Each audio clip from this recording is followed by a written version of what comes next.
Welcome to the Daily Plunge. We are in the Epistle to the Romans, chapter 3, verses 9 through 20. Paul asks, do we have any advantage? Do we have any advantage? He's speaking as Jews, but really as Christians the same. Do we have any advantage on our own that we bring with us?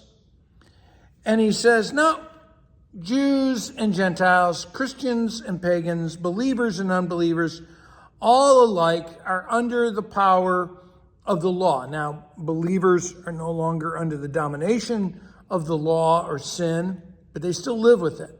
But that's for another chapter.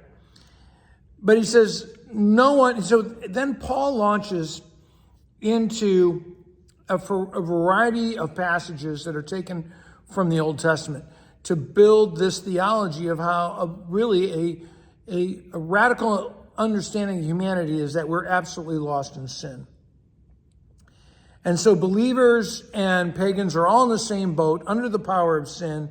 No one is righteous. No one is right on their own way, or right with God or right with others based on their own abilities, right? No one understands reality truthfully. We all live through the deception of sin and the rationalizations of our sins. And he says, no one seeks God. If it's up to us, we're going to run the opposite direction. All have turned away from God. We all try to live on our own terms, not on God's terms. And because we try to live on our own and we don't have life within us, we become worthless, because we have no ability to sustain ourselves on our own. And no one does good. No one does good in the sense that they just do good to do good. No, rather we follow the law either from fear of punishment or because we love to be patted on the back, right? But it's not simply because of the motivation of God's love in our hearts. And again, we're talking about living under sin. He goes on, their throats are they are a receptacle of death, of decay. It's an open grave, an open casket. Their tongues are busy doing lies and deceit.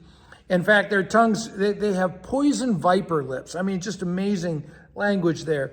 And their mouths or their tongues are constantly cursing and spewing out bitterness. And I think about, we talked earlier in chapter 2, he speaks about how we're not to be engaged in slandering other people, gossiping other people.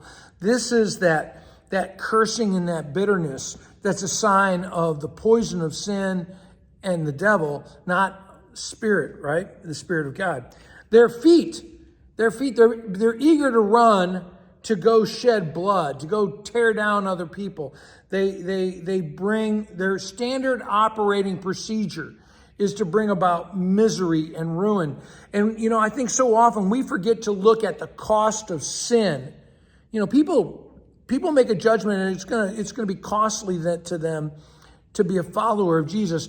But look around in the world and you can see the cost of sin everywhere. There is crime and death, and there's disease, and there's poverty, and there's dissension and people not getting along. There it is. It's right there. The misery and ruin.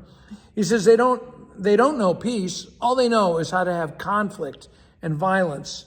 And there is no fear of God. And I think about how many Christians, do we have a fear of God? Do we have a worship of God? Or do we just think, God doesn't matter? And that's part of the reason why, such a large percentage of Christians, I mean, it's like, 50% to 75% don't go to worship every Sunday, right?